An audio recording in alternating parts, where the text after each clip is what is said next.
صباح الخير ومساء يا جدعان، فيديو جديد من كتاب أليكس فيركسون. انت مش هتكون نفس الشخص اللي في الكنيسة لو بتتخانق في ساحة معركة. بعيدا عن الكورة، بس أرسن فينجر شخصية محترمة، رفقته ممتعة، وعنده دايما مواضيع مختلفة للكلام. في اجتماعات الويفا كان دايما موجود، وهو عموما عضو فعال في الكورة الصراحة. لكن لو هنتكلم عليه في يوم ماتش كورة فهو حيوان ابن مختلف تماما. حسيت اني دايما قادر افهم ارسن، بقدر الاحظ التغيير الكبير عليه اول ما بيصفر الحكم. فيا شوية من الصفات دي الصراحة. لو هيكون بينا صفة مشتركة هتكون كرهنا احنا الاتنين للخسارة. لما خسرت قصاد ريس روفرز في بداية مسيرتي مع سانت مارين كسروا وشنا تماما. ما سلمتش على بيرتي باتون مدرب ريس روفرز وقتها، واللي كان شخص جميل وشريك ملعب محترم. جري بيرتي ورايا واحتج على تصرفاتي. اوقات هتحتاج درس صغير علشان تعرف انك غلطان. يومها انا كنت غلطان. الحياة اكبر من اللعبة، ولما هتتصرف بالطريقة دي هتكون شخص تافه، وتصرفك ده هيبقى طفولي. في الاخر انا وارسن كنا اصحاب كويسين، احترمنا المجهود اللي كل واحد فينا بيبذله علشان نلعب كرة حلوة، لكن كان بينا خلافات طول السنين دي. اول ضربة بينا كانت لما اعترض على شكوتي عن جدول الماتشات. بيتكلم عن شكوتي وكلامي، علشان كده طلعت ورديت عليه رد سخيف. الراجل ده لسه جاي من اليابان، يعرف ايه ده عن اللي بنعمله هنا؟ بعدها بكام سنة كان أرسن بنفسه هو اللي بيطلع وبيشتكي عن زحمة جدول الماتشات. مدرب أجنبي جاي وفاكر إنه هيقدر يلعب 55 ماتش في الموسم الواحد في دورينا ومن غير ما يتأقلم لسه، فده أكيد جاي يسخر ويقلل من نفسه. الدوري ده مرهق جدا، علشان كده في الكرة الحديثة لازم تغير الفريق علشان توزع الجهد عليهم كلهم. اتعلم أرسن يتأقلم مع الثقافة دي بعدين. قدر يعدي بسرعة من صدمة انه هيلعب يوم السبت والاربع والسبت. اول مرة لعب فيها بالارسنال قدامنا في الاولد ترافورد جه المكتبي. علاقتنا في الاول كانت كويسة. بدأت المشاكل بينا لما خسر ماتش وما كانش متقبل فكرة ان المشكلة ممكن تكون في فريقه، فبدأ ينتقد اللي بيلعب قدامه. كان دايما بيركز على نقطة التدخلات البدنية العنيفة. اوقات كان بيعترض حتى على اي تاكل صغير. كان فاكر ان محدش مسموح ليه انه يضرب اولاده. لكني شفت افضل فرق الارسنال واستمتعت بيها. كنت دايما بحب اتفرج على فرق ارسن.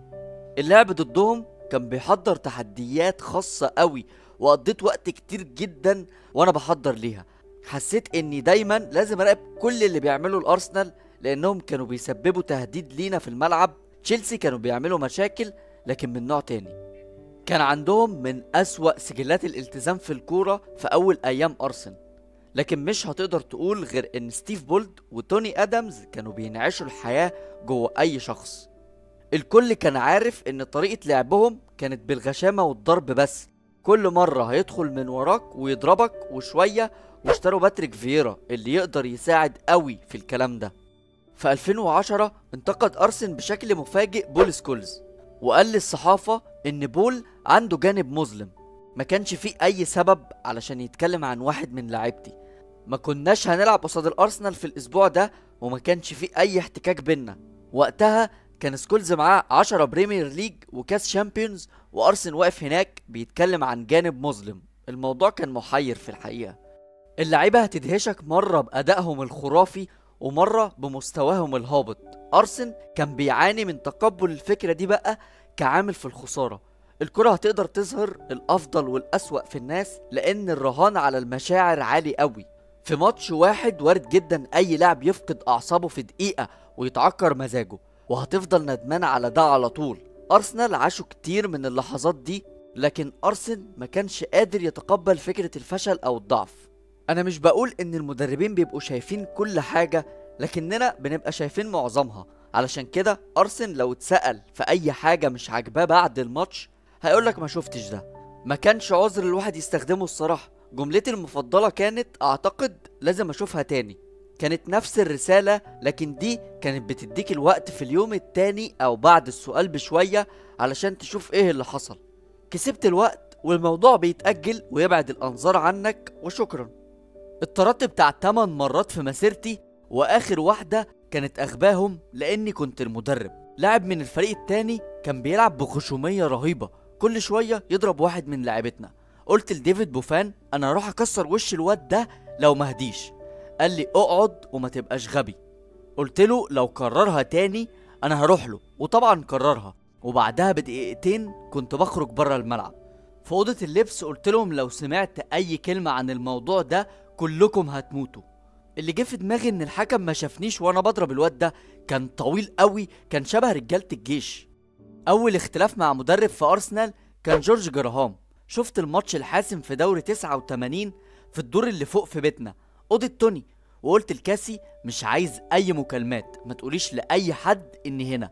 بعد ما سجل مايكل توماس الجول الحاسم قصاد ليفربول، وده كان معناه ان ارسنال هما اللي هياخدوا البطوله، اتجننت. بعدها بسنتين كسب ارسنال تاني الدوري بعد ما غلبونا 3-1 في السنه اللي كسبنا فيها كاس الكؤوس الاوروبيه. جورج كان راجل صاحب مزاج. مرة قعدت معاه في مكتبه في الهايبري، كان عنده مجموعة عظيمة من الويسكي والبيرة. قال لي تحب ايه؟ رديت باني مش بشرب ويسكي. سألته انهي بيرة من دول بتتقدم للضيوف؟ رد ان محدش بياخد بيرة هنا، ده معاشي. قلت له وانا بضحك اما راجل اسكتلندي بصحيح، وضحكنا كتير يومها. لما استلم ارسن المهمة ما كنتش اعرف كتير عنه. سألت إيريك كانتونا ايه هي شخصية فينجر؟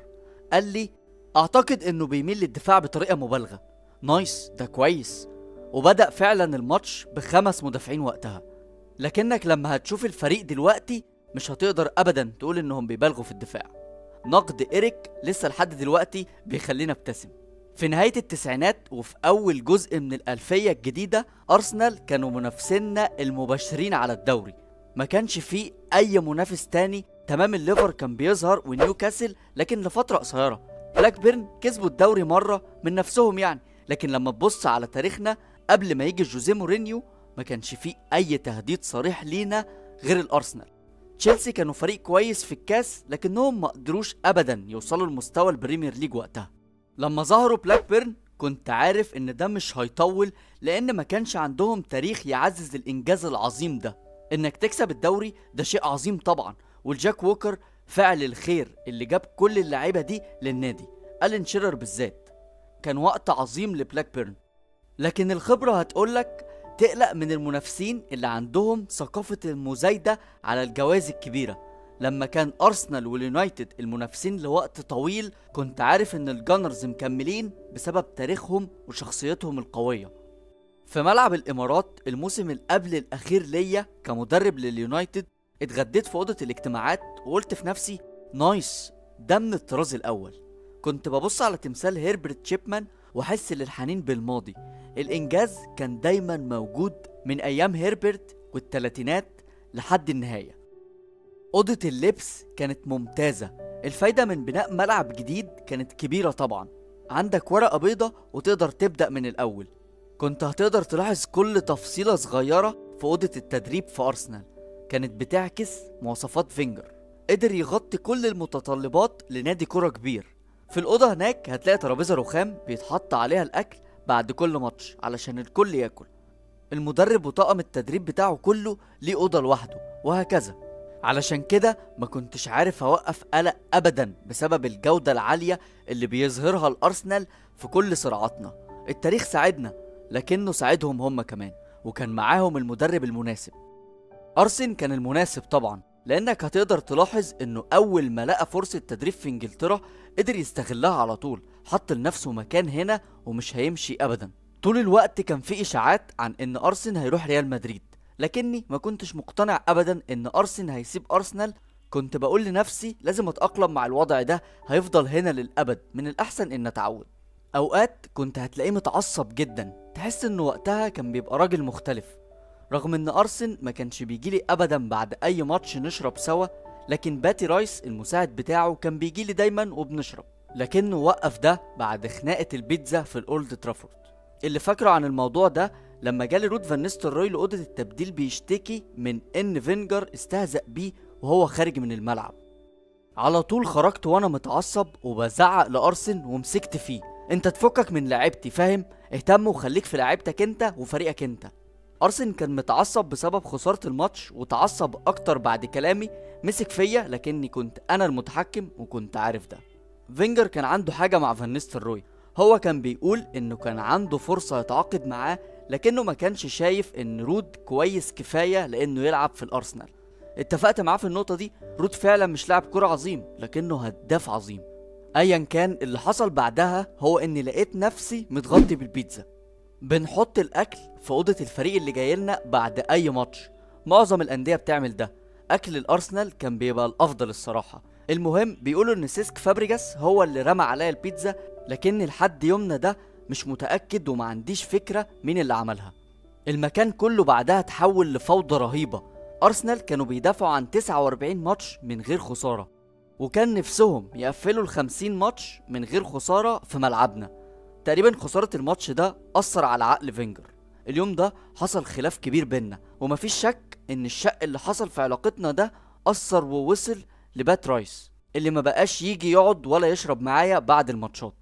الموضوع ما تصلحش لحد نص نهائي الأبطال في 2009 لما جه أرسن بعد الماتش وبارك لينا، ولما واجهناهم تاني في الأولد ترافورد بعد أسابيع قليلة جالنا أرسن ومعاه بات. أوقات في الكرة بيحصل مواقف بتعكس طبيعة الحياة نفسها. الخلافات ممكن تحصل في أي حاجة في الدنيا. عن نفسي دايما كان عندي وصفة للخسارة. قبل ما أقول أي حاجة في أوضة اللبس أو قبل ما أطلع أواجه الصحافة أو أتكلم مع المدرب التاني، كنت بقول لنفسي انسى الموضوع، الماتش خلص. كل ما كان الناس بيجوا المكتبي اللي في الملعب بعد الماتش، كنت دايما بحاول اتأكد ان الجو يبقى جميل ومفيش اي كآبة او خنقة. مفيش اي لوم على الحكم لما خسرنا من استون فيلا في الاولد ترافورد موسم 2009-2010. مارتن اونيل اللي دايما كنت بستمتع بالكلام معاه دخل مكتبي مع مراته وبنته. حسيت اني قعدت معاهم اكتر من ساعة ونص من غير ما احس بالوقت. كانت ليلة جدا جميلة. جورج روبستون مساعد مارتن وشوية من صحابي جم هم كمان. انتهى الحوار في الاخر باني محتاج حد يوصلني للبيت. لما خسرنا في الدور الثالث من كاس الاتحاد الانجليزي قصاد ليدز يونايتد، دكتور العلاج الطبيعي في ليدز ما قدرش يوقف ضحك في مكتبي. وهو ماشي قلت له انت لسه بتضحك برضو؟ قال لي مش قادر امسك نفسي. كنت كويس في ضيافة المدربين اللي بيجولي في مكتبي بعد اي ماتش. لاحظت التغيير اللي كان بيعمله ارسن لما كان بيجهز فريقه الانفينسيبل، لكن وقتها احنا كنا في فترة تغيير وبنعيد بناء الفريق. لكن ارسنال 2001-2002 كسبوا البطولة في ملعبنا، واكيد طبعا جماهيرنا وقفت احتراما ليهم. ميزة جماهير مانشستر يونايتد انهم دايما هيعترفوا بمين اللي يستحق. في مرة وقفوا وسقفوا لرونالدو البرازيلي بعد ما سجل علينا هاتريك في دوري الابطال. اعتقد انهم وهم خارجين ما كانش فيه غير جملة واحدة بس في دماغهم: ايه النادي الغريب ده؟ وماتش جاري لينيكر الاخير لسبيرز في انجلترا لقى برضه استقبال ودي قوي. الناس دي شافت افضل فرق مانشستر يونايتد، علشان كده هتلاقيهم عارفين يفرقوا بين الفرق الكويسة والعكس. عندهم المراجع المهمة وعارفين ازاي اللاعب يبقى لاعب ممتاز. ضيف على كل ده لازم تعترف لما تكون خسران. مفيش اي حاجة هتقدر تعملها خلاص، العصبية والزعل ملهمش لازمة. ماتش الاولد ترافورد في 2002 ما كانش مهم بالنسبة لي بأي شكل. حتى لو كنا بنلعب على المركز الثاني كان واضح قوي ان فريق ارسن هيجيب الدوري.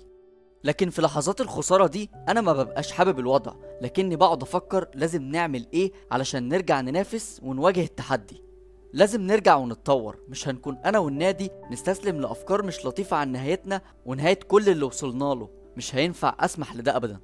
في كل مرة كنت ببدأ احس بكده كنت بقبل الوضع واعيد التفكير في ايه اللي ممكن يتطور على طول. اللحظات دي هي اللي كانت بتجبرني اكمل. هكمل في طريقي. مش هقدر اكون متأكد لو من غير الاستفزازات دي كنت هبقى مستمتع بالوظيفة وقتها ولا لا.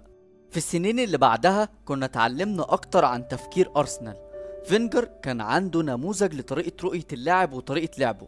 مش هنحتاج نكسب الكرة كتير قوي ضد ارسنال، احنا بس هنحتاج نوقفها. اكتشفنا الموضوع ده لما راحت الكرة لفابريجاس والجول في ظهره. كان بيباصيها في زاوية تانية ويجري ورا المدافع علشان ياخدها تاني. كان 1-2 سلس قوي. علشان كده قلنا للاعبتنا يجروا ورا اللي بيجري مش ورا الكورة، وبالتالي هنقطعها ونطلع عليهم بمرتدة جدا سريعة. برشلونة كانوا منظمين اكتر بكتير من الارسنال. لما كانوا بيخسروا الكورة كان الفريق كله بيبدأ يضغط علشان يجيبها. ارسنال ما كانش عندهم نفس الاصرار ده علشان يرجعوا الكورة بعد ما بيخسروها. لكن اوقات برشلونة كانوا بيقلدوا ارسنال في المبالغة في التحضير ورا لانهم كانوا بيستمتعوا بده. ضد ريال مدريد في البرنابيو 2009 كان ميسي بيلعب 1-2 في منطقة جزاء الريال واكتر من مرة، تقريبا 3 مرات، وكان هناك كل مدافعين الريال. كسبوا 6-2 لكني في لحظة كنت متخيل انهم ممكن يضيعوا الفوز ده. لازم نعترف كلنا اننا دربنا لاعب بيميل للعب بغشومية بجسمه اوقات، لكن ارسن مش هيعترف بده ابدا، وده كان ضعف منه. اصل هي مش جريمة لما تعترف ان اللاعب بتاعك اتطرد بسبب انه بيلعب بغشومية، ده انت كمان لازم تبقى متضايق لانه خذل فريقه كله. كنت بعاني من شوية مشاكل مع بول سكولز بسبب الموضوع ده انا ساعات كنت بغرمه بسبب حاجات تافهة. ما كنتش ببقى متضايق لو خد كارت اصفر بسبب تدخل يستحق، لكن قبل كده اتطرد بسبب تدخل غبي منه، وكان سكولزي غلطان وش. كنا بنغرمه ساعات، لكن لو انت عايز اللاعب يخلص الموسم من غير ما يخالف قوانين اللعبة فانت بتطلب المعجزات. طريقة لعب أرسن اللي كانت بتزيد نعومة في سنين الأخيرة كانت بتظهر في اللعيبة اللي جابهم للنادي. سمير نصري كان متوفر فجابوا أرسن، توماس روزيسكي كان متاح برضو قام جايبه لأنه من اللعيبة اللي بيحبها. ضيف كمان أرشفين للليستة. مرة قال أرون رمزي قبل ما نقابل أرسنال إنه اختار فريق أرسن بدل فريقي لأن الأرسنال بيصنعوا لعيبة أكتر من مانشستر يونايتد. اللي جه في دماغي هو الواد ده عايش في أنهي عالم؟ سهل إنك تلعب في كلام وآراء أي ولد صغير. كان قراره الشخصي إنه يرفض اليونايتد، ما عنديش مشاكل مع ده، لكنه كان هيلاقي منافسين أكبر بكتير على مركزه عندنا. أرسنال ما عملوش كتير من لاعبتهم، تمام، هو كان عندهم كتير من اللاعيبة المتطورة والجميلة، لكنهم ما كانوش هم اللي عاملينهم، ودي تفرق. اشتروهم من أندية في فرنسا ومن باقي العالم عادي. اللاعب المحلي البحت اللي جه في دماغي دلوقتي هو جاك ويلشر. عد عندك كده: جيجز، نيفل، سكولز، فليتشر، اوشيه، براون، ويلبيك، كل دول عملناهم هنا في مانشستر يونايتد. وهقولها تاني، ما كانش عندي اي حاجة بره نطاق الكورة او التنافسية مع ارسن، المنافس اللي كان جدا شرس لاكتر من 17 سنة. وبس كده، دي كانت كل حاجة بالنسبة للجزء ده. لايك في ايدك وانت خارج. سلام.